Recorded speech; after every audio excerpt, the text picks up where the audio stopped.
आज की क्लास में हम डिस्कस कर रहे हैं बिहार स्टेट के सिलेबस को लेकर के, क्योंकि बिहार स्टेट का नोटिफिकेशन अगले कुछ दिनों में संभावित है। तो संपूर्ण सिलेबस को डिस्कस करेंगे यहाँ पे एसएसटी के अंतर्गत और समझते हैं क्या क्या चीज़ें हैं। आप में से जो विद्यार्थी यूट्यूब पर अगर इस सेशन को देख रहे हैं तो वो भी ध्यान से सुने। जो पेड कोर्स वाले विद्यार्थी हमारे, वो भी अगर इस वीडियो को देख रहे हैं तो वो भी ध्यान से सुने, क्योंकि ये सेशन हमारा यूट्यूब और पेड दोनों पे जा रहा है। ध्यान से समझना। सबसे पहली बात, ये पीडीएफ 2023 की है, उससे कोई दिक्कत नहीं है, सिलेबस तो हमेशा सेम रहता है। 100 मार्क्स का आपका सब्जेक्ट आता है, आपको पता है पूरे 150 नंबर का आपका पेपर होता है। 100 नंबर का आपका सब्जेक्ट होगा। 50 नंबर में आपका टीचिंग मेथोडोलॉजी वगैरह, ईवीएस, जीके, रीजनिंग और मैथ्स वाला पोर्शन हो जाता है। 100 नंबर के सब्जेक्ट में आप में इसमें जो है यूनिट 1 में जो सोशल स्टडीज है आपका एसएसटी है, उसमें हिस्ट्री, ज्योग्राफी और पॉलिटिकल साइंस, ये 3 सब्जेक्ट आपके आएंगे। इकोनॉमिक्स बहुत कम आएगा, सिलेबस में देखिए दे भी नहीं रखा है। ध्यान से समझते हैं चीजों। सबसे पहले अगर मैं यहाँ पर बात करूँ आपके सामने, ध्यान से समझना। पहला चैप्टर उन्होंने दिया भौगोलिक खोज में भौगोलिक खोजों का परिणाम, यानी भौगोलिक खोजें जो हुई। भौगोलिक खोजों में जैसे आपने देखा कि भाई पुर्तगाल से एक नाविक आया जिसका नाम वास्को डे गामा है। तो वास्को डे गामा घूमते घामते आया, भारत के आने वाले समुद्री मार्ग की खोज की। क्रिस्टोफर कोलंबस आया। तो ये जो भौगोलिक खोजकर्ता है, उनसे रिलेटेड जो चीजें हैं वो हमें यहाँ पे पढ़नी है। फिर अचानक से आप देख रहे हो कि अमेरिकी स्वतंत्रता संग्राम दे दिया। फिर देख रहे हो फ्रांस की क्रांति, नाजीवाद एवं हिटलर, प्रथम विश्व युद्ध, द्वितीय विश्व युद्ध दे दिया। यानी आप जरा ध्यान से समझिए कि ये जो टॉपिक हैं, बिखरे हुए टॉपिक हैं। शुरुआत से कोई टॉपिक नहीं दे रखा है कि नहीं जी हिस्ट्री का कोई टॉपिक इन्होंने शुरुआत से दे दिया हो, ऐसा बिल्कुल भी नहीं है। बात मेरी समझ रहे हो आप? यानी ये जो फोकस कर रहे हैं, ये फोकस कर रहे हैं वर्ल्ड हिस्ट्री पे, वर्ल्ड हिस्ट्री पे। लेकिन वर्ल्ड हिस्ट्री के भी जो टॉपिक हैं वो कैसे हैं? बिखरे हुए हैं, ध्यान रखना भैया। राइट। अब बिखरे हुए हैं तो आपको यहाँ पे चीजों को समझना होगा। उसके बाद फिर आदिवासी समाज और उपनिवेशवाद। उपनिवेशवाद यानी जो कॉलोनियल पीरियड है, अंग्रेजों का जो काल रहा, उसके विरुद्ध जो गोलबंदी है, बिरसा मुंडा है, कुंवार तिलका मांझी है, बसरा है। यानी इन्होंने उपनिवेशवाद में जो अंग्रेजों के खिलाफ जो गए, बिहार से आपके जैसे तिलका मांझी के बारे में बात करेंगे, बसरा के बारे में बात करेंगे, झारखंड के बिरसा मुंडा के बारे में बात करेंगे। इन्होंने किस तरीके से उपनिवेशवाद में, जिनको दीकू लोग कहते हैं, दीकू और एक स्वर्ण युग की कल्पना के नाम से एनसीईआरटी में चैप्टर भी है, तो उसको किस तरीके से उन्होंने समझा है उसके बारे में पढ़ना है। कृषि खेतिहर समाज, वर्तमान समय में ग्रामीण अर्थव्यवस्था में परिवर्तन, बिहार, केला, गन्ना, गेहूं, लीची, संयुक्त राज्य अमेरिका में गेहूं और कपास के बारे में एग्रीकल्चर वाले फॉर्मेट को समझना है। राष्ट्र संघ का प्रयास जो लीग ऑफ नेशन है, राष्ट्र संघ की विफलता और संयुक्त राष्ट्र संघ यूनाइटेड नेशन के बारे में बात करेंगे। अब जब हम यूनाइटेड नेशन के बारे में बात करेंगे, यूएनओ के बारे में बात करेंगे, तो एक्चुअली में जब हम द्वितीय विश्व युद्ध के बारे में पढ़ेंगे, तभी तो किसके आ जाएगा? संयुक्त राष्ट्र संघ आ जाएगा। तभी तो उसका फॉर्म हुआ, ताकि भविष्य में ऐसा कोई युद्ध ना हो। लेकिन इन्होंने सिलेबस में उसको उठा के यहां डाल दिया है। ओवरऑल आप अपने दिमाग में ये समझ लीजिए कि आपको वर्ल्ड हिस्ट्री बिल्कुल शुरू से पढ़ना है, शुरू से लास्ट तक, शुरू से लास्ट तक आपको वर्ल्ड हिस्ट्री को विधिवत तरीके से पढ़ना है।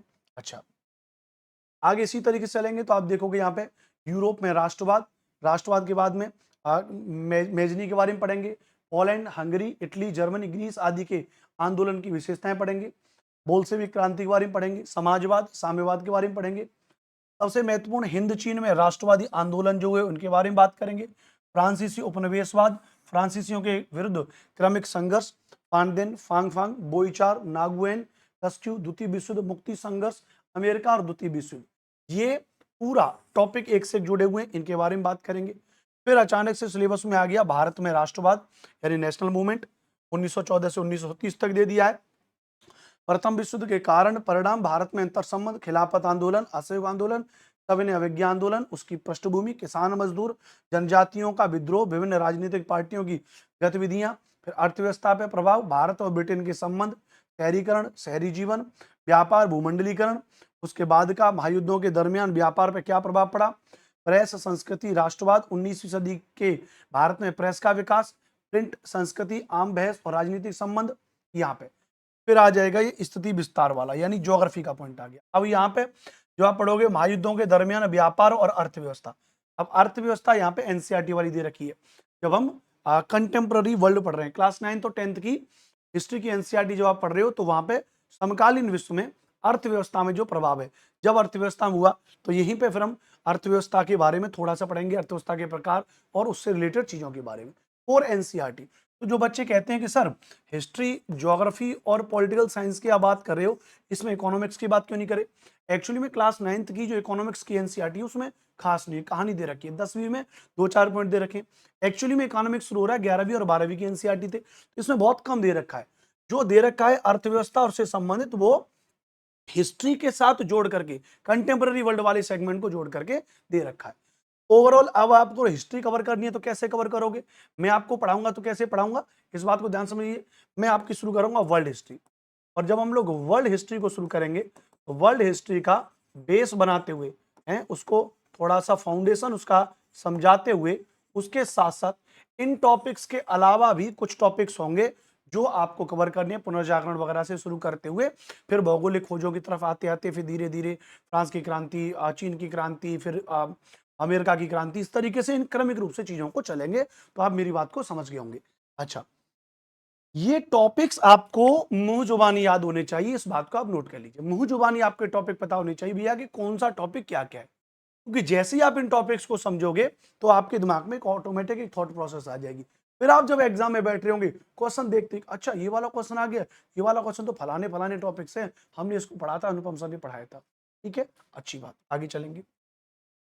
ज्योग्राफी में जब आप देख रहे हो यहाँ पे भैया स्थिति विस्तार में, तो मेरे पढ़ने से पहले अगर आप एक बार पढ़ोगे यहाँ पे, तो भारत की स्थिति विस्तार, विश्व पे उसकी स्थिति क्या है, भारत में अपवाह स्वरूप अपवाह तंत्र, भारत में नदियां, जलाशय, मानव सभ्यता की जीवन रेखा के रूप में नदियां, नदियों की विशेषताएं, नदियों का प्रभाव, नदियों का प्रदूषण, प्रदूषण की रोकथाम, रोकथाम के साथ साथ मानव जीवन पर उनका प्रभाव, है ना। फिर भारतीय जलवायु, जलवायु को प्रभावित करने वाले कारक और बदलती हुई जलवायु, प्राकृतिक वनस्पति, वनस्पतियों में वन्य प्राणी, वनस्पतियों के प्रकार, महत्व, वितरण, वनों में निवास करने वाले जीव जंतु, वनों की उपयोगिता, महत्व, जीव जंतुओं का संरक्षण, संरक्षण से संबंधित परियोजनाएं, जो बहुत सारे हमें यहाँ पे उपयोगी, यहाँ पे औषधीय वृक्ष हैं, औषधीय वृक्षों के बारे में पढ़ेंगे। उन चीजों के बारे में पढ़ते हुए जनसंख्या का आधार, एनसीईआरटी आ गई प्रॉपर, उसके कारक, फिर भारत के पड़ोसी देश, क्लास 10th की एनसीईआरटी, स्थिति विस्तार, संक्षिप्त परिचय, नेपाल, भूटान, बांग्लादेश, श्रीलंका, पाकिस्तान, जलवायु की विशेषताएं, उद्योग धंधे पूरा, मानचित्र अध्ययन की परिभाषा, मानचित्र के बारे में, क्षेत्रीय अध्ययन में, यानी अगर आप कायदे से ले जाओ, यहाँ पे जब आप आ जाओगे तो स्टैंडर्ड थोड़ा बढ़ जाएगा एनसीईआरटी का। यानी क्लास 9 और 10th की एनसीईआरटी तो पढ़नी है, लेकिन कुछ टॉपिक आपके जैसे मानचित्र वाला टॉपिक कक्षा 6 की एनसीईआरटी का भी आ गया स्टैंडर्ड लेवल में। क्लास 11th का जो क्या बोलते हैं उसको, पर्यावरण वाली जो एनसीईआरटी है, वहां से चैप्टर आ जाएगा, ध्यान से रखना भैया। अच्छा, उसके बाद संसाधन, कृषि संसाधन, जल संसाधन, पूरे संसाधन आ जाएंगे, जैव विविधता वाला सेगमेंट, शक्ति संरक्षण, उद्योगों के बारे में, फिर पूरा, फिर थोड़ा बिहार के बारे में, बिहार की जनसंख्या, बिहार का वन्यजीव संरक्षण, उसके बारे में। फिर यहाँ आ जाओगे आप समकालीन विश्व में लोकतंत्र, यानी यहाँ से आप आ जाओगे पॉलिटिकल साइंस पे। यानी ज्योग्राफी और हिस्ट्री की अगर आपको तैयारी करनी है, जिसके लगभग लगभग 70% क्वेश्चन बन जाएंगे, 65% क्वेश्चन आपके पेपर में बन जाएंगे, इसके लिए आपको आधार क्या मान के चलना है, क्लास 9th और 10th की एनसीईआरटी का 100% आधार होना चाहिए, 1% भी कम नहीं होना चाहिए। टच करते हुए चलना है 11th और 12th की एनसीईआरटी को, लेकिन 100% आधार आपका 9th और 10th की एनसीईआरटी होना चाहिए, प्लस उसके आधार पर जितनी भी मार्केट की बुक्स हैं उनका थोड़ा बहुत कंटेंट आपको पढ़ना पड़ेगा। पॉलिटी का सेगमेंट बिल्कुल डिफरेंट है, इसमें देखोगे आप यहाँ पे, आप देखोगे तो समकालीन विश्व में लोकतंत्र, लोकतंत्र कैसे आया, क्या क्या प्रक्रियाएं, लोकतंत्र के बारे में, लोकतंत्र का व्यापक अर्थ, है ना। भारत के साथ साथ अन्य देशों के लोकतंत्र के बारे में बात करेंगे, नेपाल के लोकतंत्र के बारे में बात करेंगे, कैसे राजा को हटा करके दोबारा लोकतंत्र आया, फिर से राजा आ गया, फिर से संविधान बदला, संविधान निर्माण में भारतीय संविधान की अपने की विशेषताएं पढ़ेंगे। तो लोकतंत्र में चुनावी राजनीति, भारत में चुनाव प्रणाली, संसदीय लोकतंत्र की संस्थाएं, फिर उसमें पूरा का पूरा आपका विधायिका, कार्यपालिका, न्यायपालिका, उसके बारे में पढ़ते हुए मंत्रिपरिषद, राष्ट्रपति, प्रधानमंत्री है, लोकसभा, राज्यसभा, विधायिका, विधान परिषद, सब चीजें में लोकतांत्रिक अधिकार में मौलिक अधिकार, अधिकारों का बढ़ता दायरा, मानवाधिकार, सूचना के अधिकार, लिंग भेद एवं सांप्रदायिक विभेद, सत्ता में साझेदारी, कार्यप्रणाली, वही लोकतंत्र वाले टॉपिक से पूरा जुड़ा हुआ आ गया।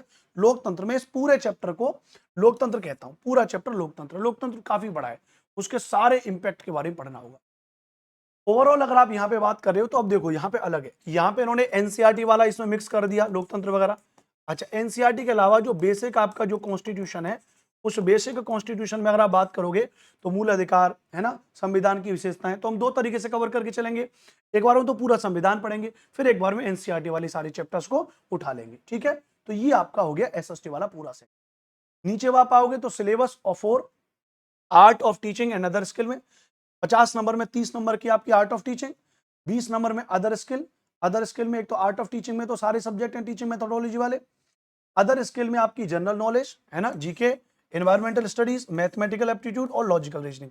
5 नंबर 5 नंबर 5 नंबर और 5 नंबर, 20 नंबर तो ये हो गए, प्लस 30 नंबर की आपकी क्या होगी भैया, 30 नंबर की आपकी टीचिंग मेथोडोलॉजी हो जाएगी, है ना। 50 नंबर आपके ये हो जाएंगे। ओवरऑल 100 नंबर का आपका सब्जेक्ट हो जाएगा और 30 नंबर का आपका क्या हो जाएगा, ये एसएसटी हो जाएगा ना। तो 100 मार्क्स का तो आपका क्या हो गया, सब्जेक्ट हो गया। 100 मार्क्स का आपका क्या हो गया भैया, सब्जेक्ट हो गया, प्लस 50 नंबर का आपका क्या हो गया, जो कॉमन पेपर हो जाएगा। टोटल कितना है, 150 नंबर, ठीक भैया, 150 नंबर। पात्रता परीक्षा है तो पास और फेल होना केवल फिक्स नंबर है।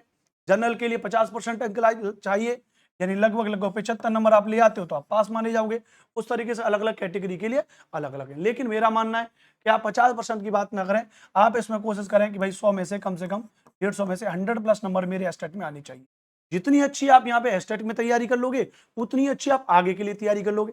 भाई आपने क्लास 9th और 10th की एनसीईआरटी को ढंग से पढ़ लिया, टीचिंग मेथोडोलॉजी को ढंग से पढ़ लिया, एनवायरमेंट को ढंग से पढ़ लिया, जीके को थोड़ा और ढंग से पढ़ लिया, आपने यहाँ पे अगर मैं बात कर रहा हूँ रीजनिंग को और मैथ्स को ढंग से पढ़ लिया, तो यदि आप आगे किसी और एग्जाम की तैयारी करोगे, जब आप टीआरई 4.0 दोगे जो आपका आने वाला है, या इससे आगे आप जब भी टीआरई 5.0 को दोगे, और भी बिहार में जो भी जॉब निकलेगी, तो उसमें भी आप क्या टीजीटी में जब आप फॉर्म भरोगे, टीजीटी एसएसटी में, तो यहाँ पर भी तो आपको टीजीटी एसएसटी करना पड़ेगा।